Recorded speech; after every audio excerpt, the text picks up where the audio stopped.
This is the Sambuka Speaks podcast, the place where we sprinkle some flavor on what our people said recently or in times past. This is Sambuka Speaks, episode 16. Hello. We're here for another episode, and this one is going to be interesting. It's all about hair and how our hair has been seen in our own community in the last little while, what little nuggets we've been subjected to, but it's also delving into a poem that I have called Every Hair is Numbered. So I'm starting the episode off with something that happened in our community in the last little while, where someone said on a podcast, the podcast was called Bad and Bougie, that your natural hair is good for church programs. It's good for when you want to pick your kids at school. Don't bring your natural hair to my event. Now, this particular person actually did go back and do a kind of apology, but I am not delving into that specific statement right now. I am delving into a statement made by a pastor. I don't know what nationality. She sounds Nigerian, based on the fact that I used to go to Nigerian churches. She sounds Nigerian. And she said some pretty interesting things to what I've done the research. It was like a singles seminar, something like that. And she was telling people how to put themselves forward. So I'm going to read what she said because I don't want to just say it off the top of my head. And what she said was this: all of you carrying natural hair. Who natural hair about? Now, I'm just repeating what she said because, remember, she was probably speaking more like a however you call it. Pigeon, that's what I'm trying to say. Natural hair is not selling markets. That is the statement that I really want to get to. And that is what I called this podcast. Natural hair is not selling market. Don't be caught unfresh. Package yourself well. Now, I have so much to say about that. Because our hair was something that a lot of people hated. And we've now done an about turn where we are embracing our natural hair. And some particular countries in Africa still have a challenge with that. And some people are poor, and they're still going and buying this weaves and all this stuff, poor as can be, and still trying to find a way to buy this fake hair from where they don't know it came from. And don't come for me, because I used to have a hair supply store. And I used to have to go and get my hair supplies from the Chinaman, who wasn't very nice at all when you picked up products. They were so gruff and rough. And so I found a supplier that was of our persuasion, melanated, and even though they were slightly higher in price, I used to go there and get my products. So don't come for me. I've already been there, done that, went and got all the products, knew where it came from and all of that. Y'all need to watch Good Hair. I didn't watch the whole movie, but I watched enough of it to know you should not be putting some of those things on your head, especially the human hair. I digress. Today, I am delving into my poem called Every Hair is Numbered. And it actually is an acrostic, so it doesn't rhyme, but it's dealing with our hair. I'm going to read the poem or the acrostic and then delve into each letter, because each letter represents the word numbered. Every hair is numbered.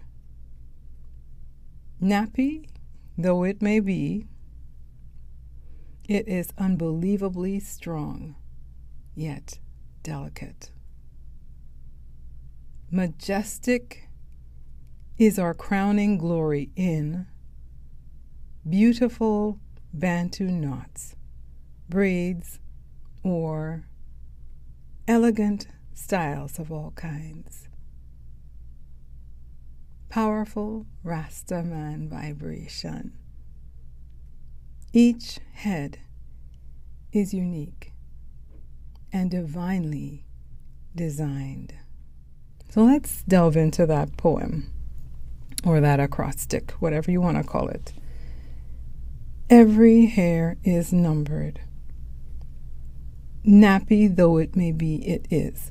Now, nappy, a lot of people don't like that term.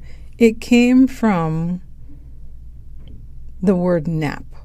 And nap is the grain, the texture of certain fabrics, especially things like velvet and corduroy. Corduroy has both a nap and a welt. So corduroy has these grooves, which is called a welt, but it's also a nap. It's got that feel at the top of it, right?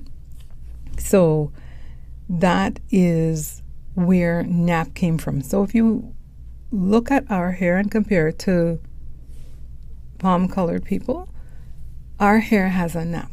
Our hair has some sort of a feel to it. There's a texture to our hair. So people term nappy as a bad thing, when in reality it just means it's textured. That's all it really means.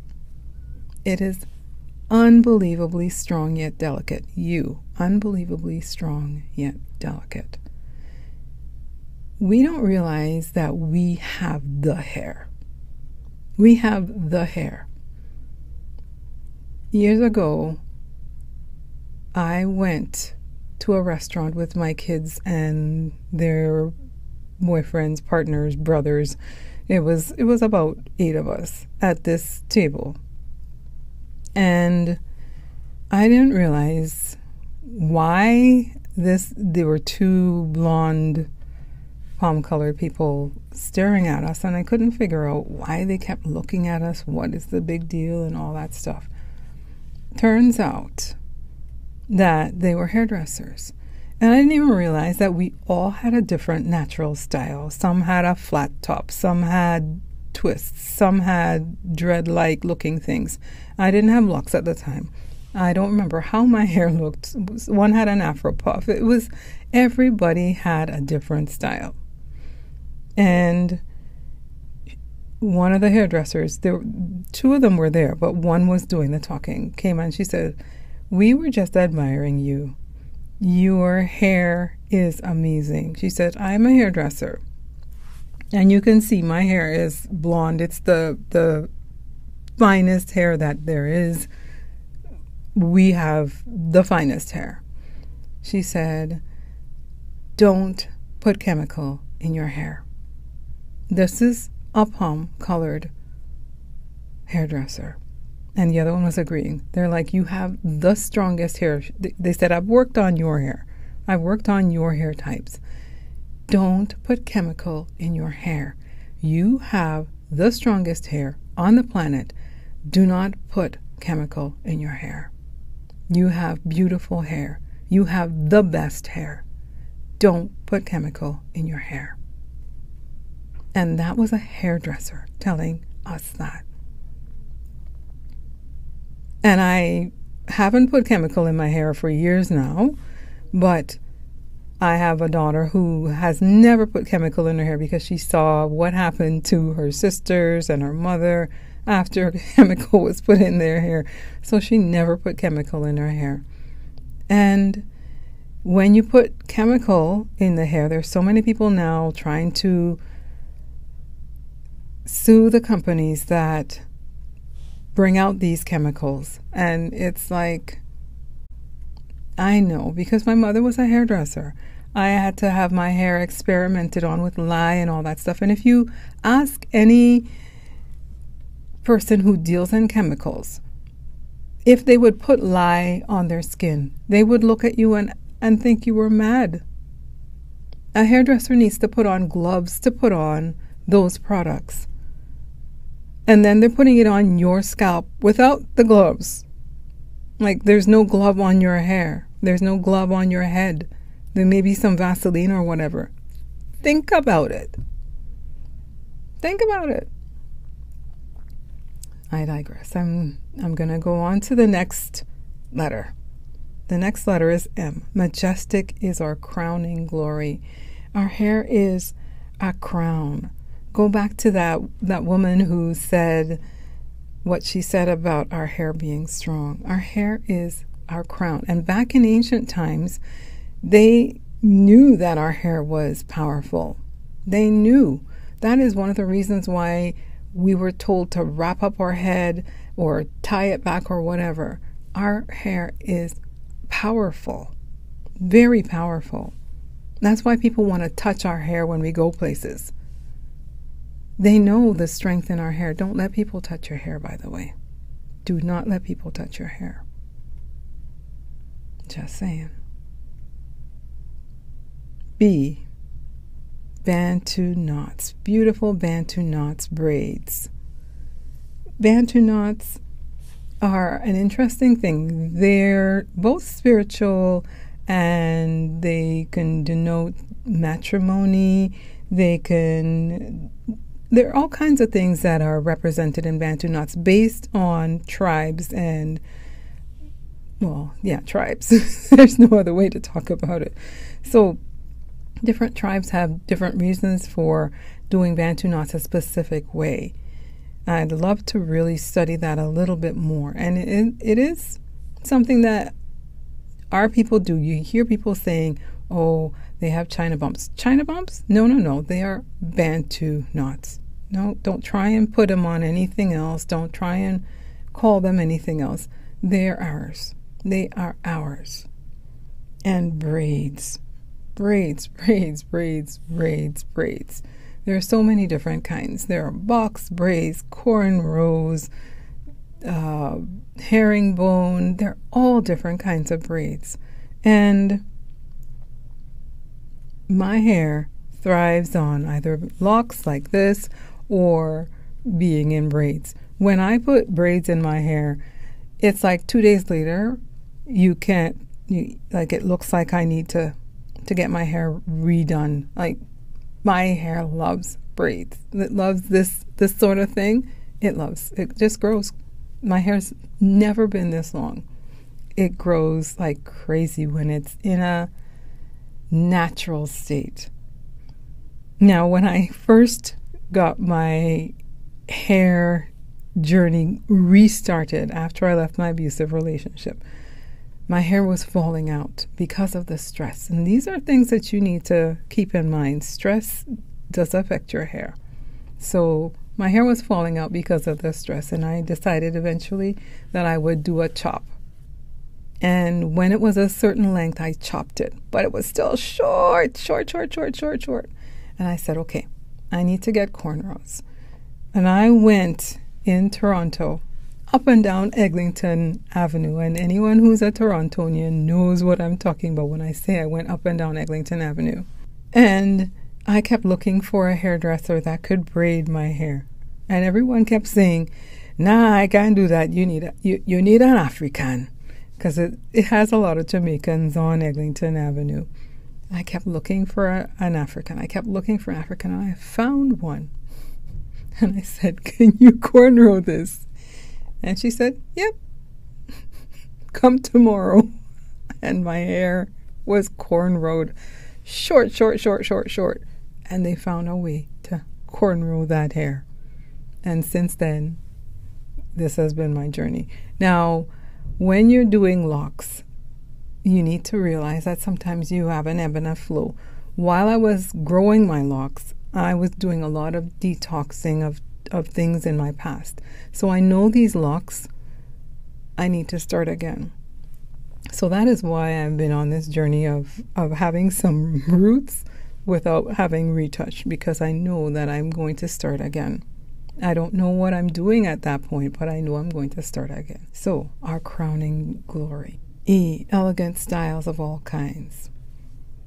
What can I say?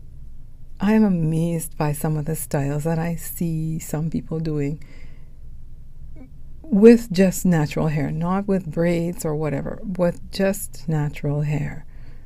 I now know that if I decide to keep my hair just plain, there are so many styles I can put my hair in. I was doing stuff before, but now I'm seeing some amazing, wonderful styles that I'm like, I want to do that when I get that length again.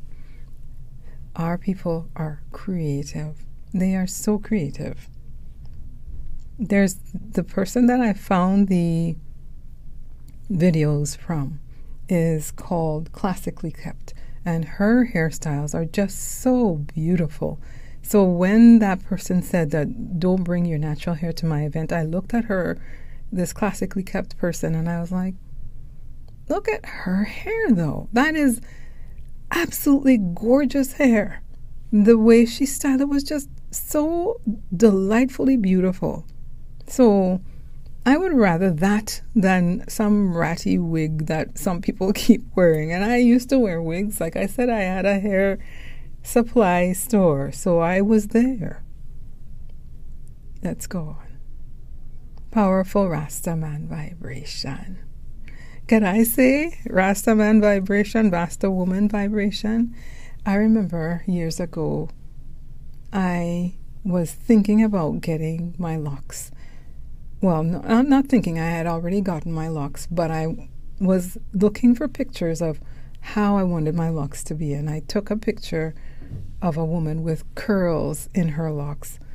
And this morning when I was undoing my curlers, I was like, I'm there, because her hair was about this length, maybe a little bit longer, but I realized I'm there. I am at the point where I was aspiring to. And when I was doing my twists, I started with 2-strand twists. I did it myself. I don't know what possessed me to start my own locks. It took me a week. And then when I had them retouched, I went to someone in Trinidad that said that she could do it. The woman didn't know what she was doing, so I ended up with a knob in my locks. And my Tobago girl, who could do locks like nobody's business, she's a sister lock woman, could do them in 2 hours, when this woman in Trinidad took 6 or 7 hours to retouch my locks. It shouldn't take very long. Either way, I kept going. When I got to East Africa, people kept staring at me because they couldn't figure out whether my hair was real or not, because I would curl it all the time. I always had curls. Only recently I've been lazy, but I always wore curls in my hair. And people would just stare and stare. I'd be in a bolt, I'd be in whatever, and people would just be staring at me. And I would go like this, just so that they would know it's my own hair. But one of the best things I could have done for myself is have those Rasta women. And they would call me Rasta, and I hated it. But it's just because it was a term of endearment. And I am a Rasta woman right now. Each head is unique. Each head is unique. And D, divinely designed. I sometimes think that the Most High cries when He sees and hears the things that we do to our hair for beauty. In Jeremiah, it actually said that we would be strutting and doing our hair and simping around. Ain't nobody else but us doing that. Ain't. I'll put the scripture here, but it's a scripture that when I read it, I was like, there's no other people but us. I'm going to read Psalms 139, verses 13 to 16. For you formed my inward parts. You knitted me together in my mother's womb. I praise you, for I am fearfully and wonderfully made. Wonderful are your works, and my soul knows it full well. My frame was not hidden from you when I was being made in secret, intricately woven in the depths of the earth. Your eyes saw my unformed substance. In your book were written, every one of them, the days that were formed for me, when as yet there was none of them. That's deep. That's deep. Genesis chapter 1, verses 26 and 27. I'm not reading the whole thing, but it says, And Yah said, Let us make man in our image, after our likeness. So Yah created man in his own image, man and woman. In the image of Yah created he them. Male and female, he created them.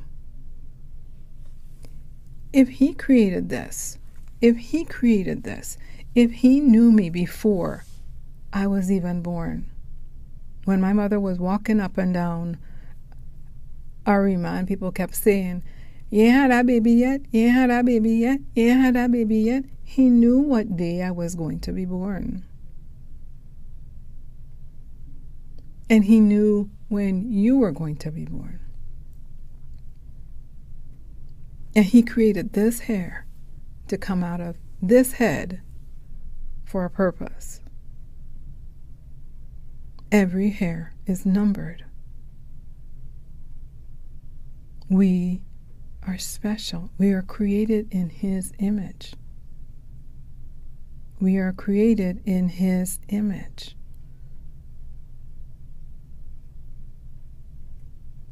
So I am hoping that you, whoever you are, learn to embrace that hair that is so strong, that is so powerful, that is just like our Creator. This was a pretty deep episode, and I'm hoping you got what you needed to get out of it. Hiya! That's another episode done. Episode number 16 in the books. Yes, absolutely fantastic that I've come this far, and I'm coming out of hiding. I've been telling people that I am now online. When they go, they're going to be shocked because I'm now at episode 16 of my podcast, and I have over 50 videos on my YouTube channel. So it's time. Of course, I'm going to talk about my Wealth Vibes. Wealth Vibes is now on Coffee. That is the place I'm putting everything right now. Coffee /Sambuka. You'll find my Wealth Vibes there. You will find all my self-help downloads. They're all there right now. Everything that I have going. And every couple of days I'm uploading a poem so you can get it as a digital download as well. When I get my sites going properly, then I will really promote. I used to try and promote the Sambuka Speaks. I haven't gotten that done yet. So that is on the back burner and it will be coming. Remember, just check the show notes or the description box if you're on YouTube, and you will see all the information that I have, whether it be microphones and all those different things. I'm starting to put all of that in the description box. Until next time, remember to sprinkle your deliciousness throughout your day and be infectious to all who come your way. Just color.